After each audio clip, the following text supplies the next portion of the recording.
Hello student, मैं एकता सिंह आप सभी का ज्ञान चेतना चैनल में बहुत बहुत स्वागत करती हूँ। आज के इस टॉपिक में हम उत्तर प्रदेश बेसिक शिक्षा परिषद की क्लास 8 की हमारा इतिहास और नागरिक जीवन का लेसन नंबर 8 देखने वाले हैं, जिसमें हम देखेंगे कि भारत में राष्ट्रवाद का उदय और विकास। इससे पहले वाला जो चैप्टर था उसमें हमने देखा था कि कैसे नव जागरण होता है, कैसे लोग सामने आते हैं, भारतीय ही सामने आते हैं और अपना समाज और धार्मिक जो सुधार है वो करते हैं। अब यहाँ पर क्या है, एक राष्ट्रवाद का उदय कैसे होता है इसके बारे में देखते हैं।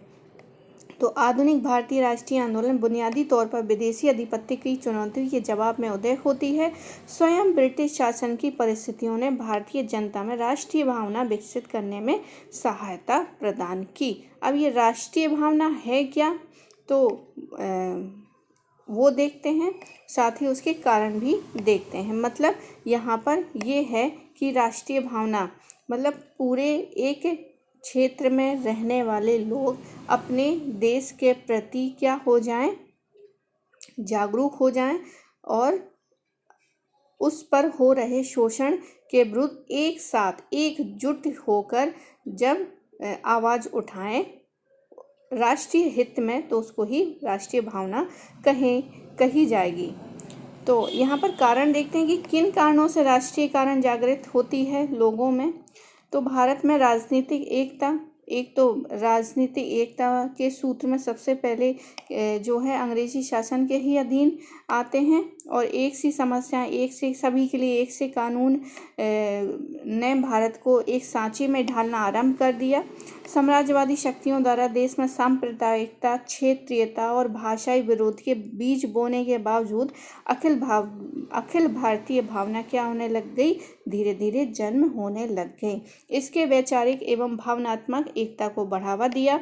तीव्र परिवहन की बात करें तो वास्तव में प्रशासनिक सुविधाएं सैनिक रक्षा के उद्देश्य से आर्थिक, व्यापार एवं व्यापारिक शोषण की बातों को ध्यान में रखते हुए ही परिवहन के तीव्र साधनों की योजनाएं बनी। पक्के मार्गों का एक जाल बिछ गया, जिससे प्रांत एक दूसरे से तथा गांव बड़े बड़े नगरों से जुड़ गए। देश की एकता में बांधने वाला सबसे बड़ा साधन जो है रेल थी। डाक एवं संचार व्यवस्था सन 1850 के उपरांत आरंभ में हुई आधुनिक डाक व्यवस्था बिजली के तार ने देश को एक करने में सहायता दी। अंतर्देशीय पत्रों, समाचार पत्रों तथा संपर्सनलों को कम दर में भेजने की व्यवस्था ने देश के सामाजिक, शैक्षणिक, बौद्धिक तथा राजनीतिक जीवन में एक परिवर्तन ला दिया। डाक खानों के द्वारा राष्ट्रीय साहित्य पूरे देश में भेजा जा सकता था। इससे क्या है, जो भी विचार हैं आदान प्रदान, वो उसमें क्या है, तीव्रता दिखाई। जैसे आज हम मैसेज भेज देते हैं तो एक चंद मिनटों या सेकंड में कहें वो चीज़ एक जगह से दूसरी जगह या एक जगह से कई जगह पहुंच जाती है। तो वैसे ही उस समय क्या है, डाक खाने होने से जो हमारा विचार है वो चलो उस समय ज़माने में 2-4 दिन या हफ्ते भर में एक जगह से दूसरी जगह पहुंच जाया करता था। जैसे अभी हमारे जो है अमेजोन और फ्लिपकार्ट के कुरियर आते हैं, सेम वही प्रोसेस थी। संदेशों के शीघ्रता अतिशीघ्र भेजने में बिजली के तारों ने क्रांति ला दी। आधुनिक संचार साधनों ने भारत के भिन्न भिन्न भागों में रहने वाले लोगों को एक दूसरे के संबंध बनाए रखने में सहायता मिली और इसी में क्या हो गया, राष्ट्रवादी भावना बढ़ जाती है। नए बुद्धिजीवी वर्ग की बात करें तो नए बुद्धिजीवी लोग प्रायः कनिष्ठ, प्रशासनिक, वकील, डॉक्टर, अध्यापक इत्यादि होते थे। इनमें से कुछ लोग इंग्लैंड से भी शिक्षा प्राप्त कर चुके थे। उन्होंने वहाँ इन राजनीतिक संस्थाओं की व्यवस्था भी देखी थी, जहाँ लौटने पर उन्हें यह अनुभव हुआ कि मौलिक अधिकार शून्य के बराबर है और वातावरण में दास्ता है। अंग्रेजी पढ़े लिखे बुद्धिजीवी वर्ग अपने राजनीतिक अधिकारियों से परिचित थे। उन्होंने अनुभव किया कि सन 1833 के चार्टर एक्ट तथा रानी विक्टोरिया की सन 1858 में की गई घोषणा में दिए गए वचनों के बावजूद ऊंचे पदों के द्वारा भारतीयों के लिए बंद ही थे। यही लोग नवोदित राजनीतिक असंतोष का केंद्र बिंदु बने तथा भारतीय राजनीतिक संस्थाओं का नेतृत्व प्रदान किया। अंग्रेजी भाषा की बात करें तो भारत में विभिन्न क्षेत्रों में स्थानीय बोलियों का प्रचलन था। विभिन्न भाषाई क्षेत्रों के मध्य अंग्रेजी ने एक संपर्क भाषा की भूमिका का निर्वहन किया, जिससे कश्मीर से दक्षिणी ध्रुव तक सभी क्षेत्रों के निवासी अपनी बात एक मंच पर रख सके।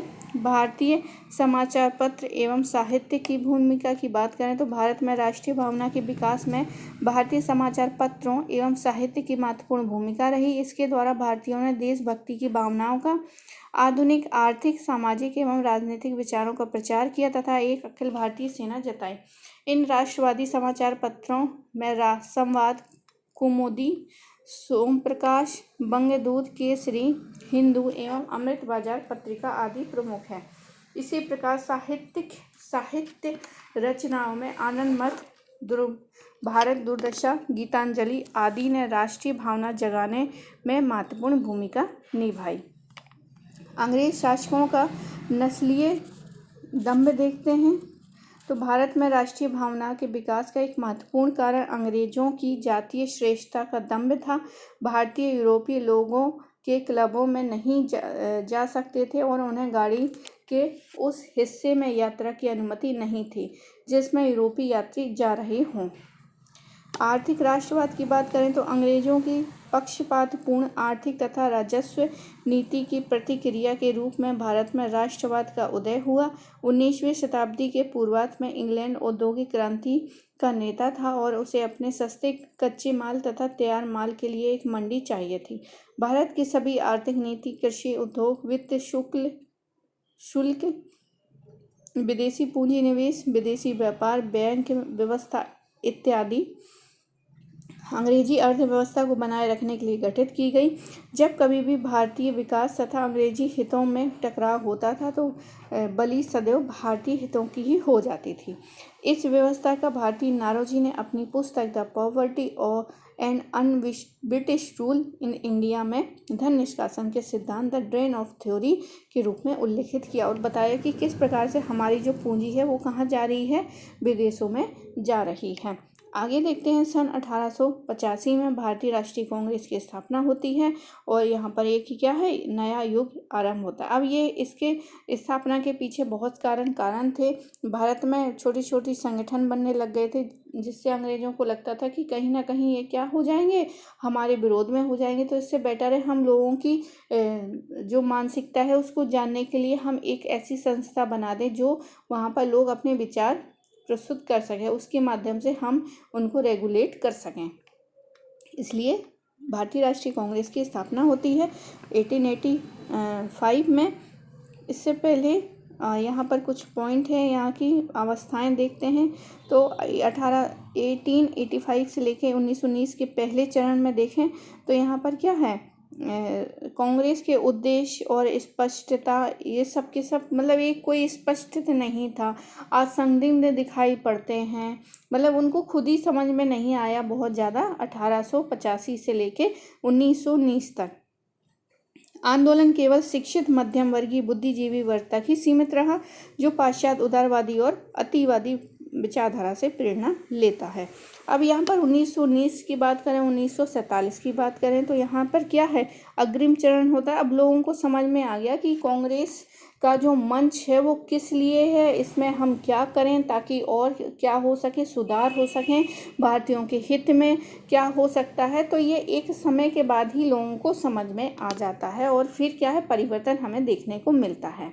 तो इस चरण में क्या है, कांग्रेस ने पूर्ण स्वराज की प्राप्ति के लिए महात्मा गांधी जी के नेतृत्व में एक विशेष भारतीय ढंग अहिंसात्मक असहयोग अपनाकर आंदोलन किए।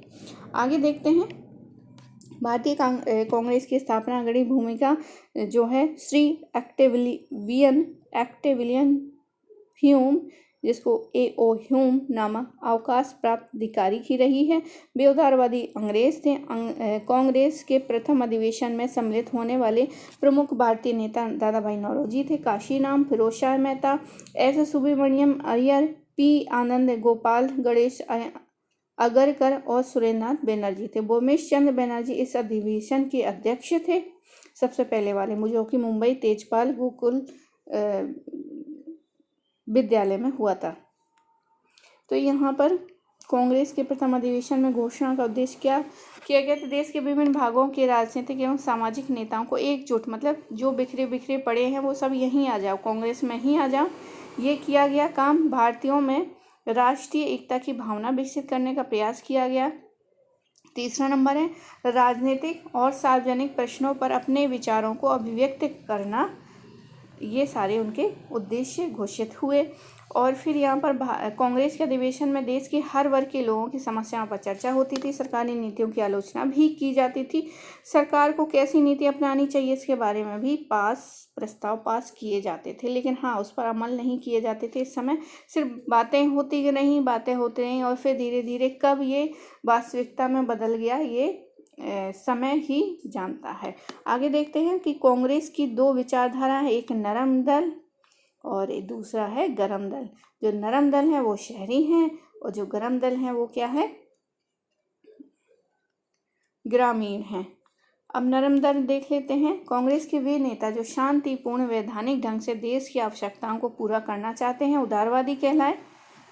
और इनका विश्वास था कि अगर जनमत को उभारा जाए और प्रार्थना पत्रों, सभाओं, प्रस्तावों तथा भाषणों के द्वारा जनता की मांग को शासन तक पहुंचाया जाए तो वे धीरे धीरे एक एक करके हमारी मांगों को पूरा कर देंगे। ऐसे नेताओं में दादा भाई नौरोजी, गोपाल कृष्ण गोखले, मदन मोहन मालवीय, सच्चिदानंद सिन्हा आदि प्रमुख थे। अब बात करते हैं गरम दल वाले।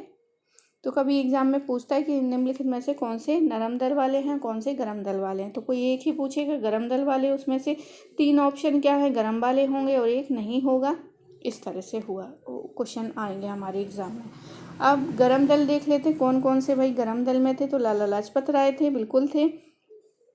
विपिन चंद्र पाल थे।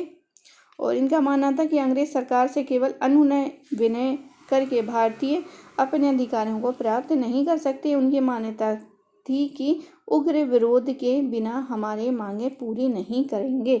लोकमान्य तिलक ने स्वराज हमारा जन्मसिद्ध अधिकार है और इसे मैं लेकर रहूंगा का नारा देते हैं। साथ ही बंकिम चंद्र चटर्जी के गीत वंदे मातरम ने राष्ट्रवादी भारतवासियों में मातृभूमि के प्रति देश प्रेम की भावना भी जगाई। आगे देखते हैं नरम दल व गरम दल की भावनाएं। गरम दल और नरम दल वही है जैसे सुख और शांति। इस तरह से आप समझिए कि सुख और शांति दोनों एक साथ चलती हैं। तो वैसे ही कांग्रेस में भी सुख और दुख दोनों ही साथ, गरम और नरम, उदारवादी उग्रवादी दोनों ही यहाँ पर शामिल होते हैं। आगे देखते हैं बंग भंग आंदोलन। अब यहाँ पर नरम दल गरम दल दोनों में अंतर देखने के लिए कहा गया है। अब यहाँ पर बंग भंग आंदोलन देख लेते हैं। तो बंग मतलब बंगाल का विभाजन कर दिया गया करजन के द्वारा, वो भी 1905 में। ये था बंग भंग आंदोलन। और फिर इसी के प्रतिरोध में बंग भंग आंदोलन चलाया गया। अंग्रेजों ने विभाजन का कारण बढ़िया प्रशासन। अब अंग्रेजों ने क्या किया, उन्होंने ये कह दिया कि अब हम बंगाल का विभाजन इसलिए कर रहे हैं क्योंकि ये बहुत बड़ा है, इसलिए क्या है, इसको डिवाइड कर देते हैं। डिवाइड करने से क्या हो जाएगी, यहाँ का जो प्रशासन है वो सुधर जाएगा। मतलब एक किस्म से वास्तविक कारण ये था कि जो हिंदू और मुस्लिम है उस पर पकड़ बनाई जाए, इसलिए क्या है उन्होंने बंगाल का विभाजन कर दिया। ब्रिटिश सरकार ने बंगाल प्रेसिडेंसी को 2 हिस्सों में बांट दिया। एक पश्चिमी बंगाल जिसमें हिंदू अधिक थे और दूसरा है पूर्वी बंगाल जिसमें मुसलमान अधिक थे। विभाजन के कारण सारे बंगाल में रोष की दौड़ फैल जाती है। विभिन्न स्थानों पर सभाएं व आंदोलन चलाए गए। नरम दल और गरम दल के नेताओं ने मिलकर इस आंदोलन का नेतृत्व किया। इसी बीच 1906 में भारतीय मुस्लिम लीग की भी स्थापना हो जाती है।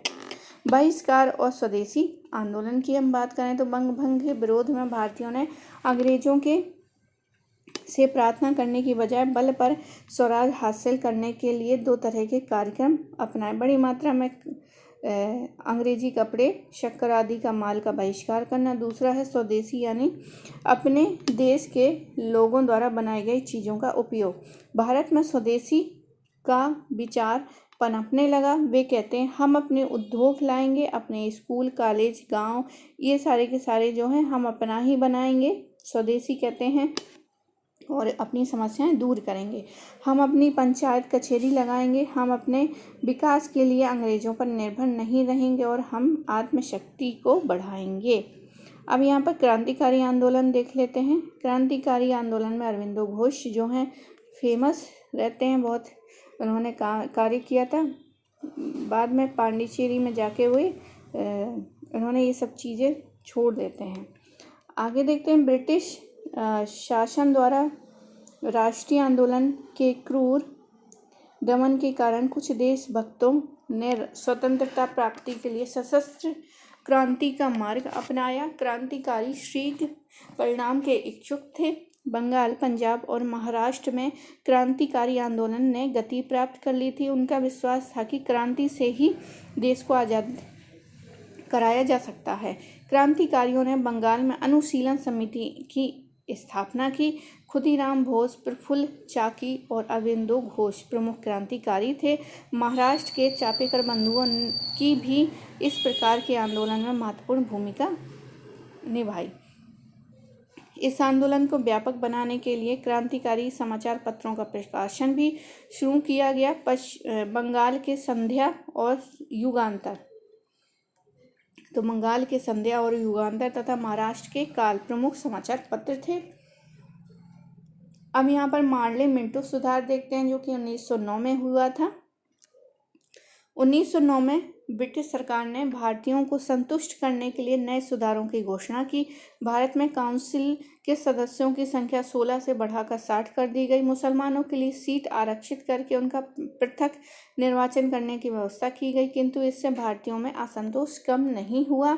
सन 1911 में ब्रिटिश सम्राट जॉर्ज पंचम अब दिल्ली गए, तब उन्होंने यंग बंग को रद्द कर पुनः बंगाल को एक करके कोलकाता के स्थान पर दिल्ली को यहाँ की राजधानी भी बना दिया। लेकिन इससे भी राष्ट्रवादी संतुष्ट नहीं हुए। तो यहाँ पे सबसे इम्पोर्टेंट है कि जो है दिल्ली को राजधानी कब बनाया, तो 1911 में। आगे हम देखते हैं गदर पार्टी क्या है। तो युद्ध काल में बंगाल, महाराष्ट्र और उत्तर भारत के अनेक क्षेत्रों में सशस्त्र राष्ट्रवादी विद्रोह की योजना तैयार होने लगी। भारत के बाहर अमेरिका और कनाडा में बसे भारतीय देशभक्तों ने 1913 में गदर पार्टी की स्थापना की। इस पार्टी के प्रमुख नेता लाला हरदयाल थे। इस दल के अन्य प्रमुख सदस्यों में रासबिहारी बोस, राजा महेंद्र प्रताप, बरकतुल्ला, उबैद उल्ला सिंधी, भगवान सिंह तथा सोहना सिंह भाखना अधिक सक्रिय थे। गदर पार्टी की ओर से एक सामाजिक पत्र यानी गदर नाम से प्रकाशित होता है। इसके मुख्य पृष्ठ पर लिखा रहता है, अंग्रेजी राज्य का दुश्मन। आगे देखते हैं होम रूल आंदोलन। 1914 में प्रथम विश्व युद्ध आरंभ हो जाता है। इंग्लैंड ने युद्ध में लड़ने के लिए भारतीय जनता और भारतीय साधनों का पूर्ण उपयोग किया। भारतीयों को बड़ी संख्या में सेना में भर्ती किया गया। ब्रिटिश सरकार ने करोड़ों रुपए भारत से ले जाकर युद्ध में खर्च किए। युद्ध काल में भारत के कुछ राष्ट्रीय नेता इंग्लैंड की मदद करने के पक्ष में थे। वे आशा करते हैं कि इस मदद के बदले इंग्लैंड की सरकार भारत को स्वशासन की दिशा में कुछ सुविधाएं घोषित करेगी। लेकिन यहाँ पर कुछ नेता युद्ध के दौरान इंग्लैंड पर कुछ भारतीय नेता युद्ध के दौरान ही इंग्लैंड पर दबाव डालने लगते हैं, जिससे स्वशासन के विषय में जल्दी घोषणा कर दी जाए। ब्रिटिश सरकार ने युद्ध बंद होने के बाद कांग्रेस की मांगों को पूरा करने का आश्वासन दिया। इसी आधार पर भारतीयों ने विश्व युद्ध में ब्रिटिश सरकार की सहायता भी की थी, किंतु युद्ध की समाप्ति के बाद अंग्रेज अपने वादे से मुकर गए और 1916 आते आते कांग्रेस के दोनों नरम और गरों में एक दूसरी ओर मुस्लिम लीग में समझौता होता है और इसी समय श्रीमती अनी बेसेंट, लोकमान्य तिलक ने होम रूल आंदोलन प्रारंभ करते हैं। अब यहाँ पर कुछ और जानना है कि 1895 से लेकर 1905 में छोटे एशियाई देश जापान ने बड़े देश चीन और पश्चिमी देश रूस को युद्ध में हरा दिया। इन देशों की हार ने बता दिया कि सिर्फ बड़े देशों तथा पश्चिमी देशों का शक्ति में एकाधिकार नहीं है। उनकी इस हार ने गरम दल की सोच काफ़ी प्रभावित किया और सन 1914 में प्रथम विश्व युद्ध प्रारंभ हुआ। इसमें इंग्लैंड, फ्रांस, इटली, रूस और जापान देश थे। अमेरिका भी बाद में इंग्लैंड और उसके पक्ष वाले देशों की ओर से युद्ध में शामिल हो गए। होम रूल आंदोलन की बात करें यहाँ पर, तो ब्रिटिश साम्राज्य के अधीन रहते हुए संवैधानिक तरीके से स्वशासन प्राप्ति के लिए चलाया जाने वाला आंदोलन। आधिपत्य जो है किसी के द्वारा किया जाने वाला शासन। तो कांग्रेस का अधिवेशन कहाँ हुआ था? 1885 में, बम्बई में। वंदे मातरम के रचयिता कौन है? बंकिम चंद्र चटर्जी। स्वराज हमारा जन्मसिद्ध अधिकार है, इसे हम लेकर आएंगे, तिलक का कथन है। और मुस्लिम लीग की स्थापना 1906 में हुई थी। भारतीय राष्ट्रीय कांग्रेस की स्थापना में अग्रणी भूमिका AO ह्यूम ने भूमिका अपनाई थी। तो ये कुछ इंपॉर्टेंट क्वेश्चन थे। आई होप आपको ये वीडियो पसंद आया होगा। पसंद आया तो प्लीज़ लाइक करें, शेयर करें और सब्सक्राइब करें। मिलते हैं एक और वीडियो के साथ। पूरा वीडियो देखने के लिए आप लोगों का बहुत बहुत धन्यवाद और सब्सक्राइब बिल्कुल भी करना मत भूलिएगा।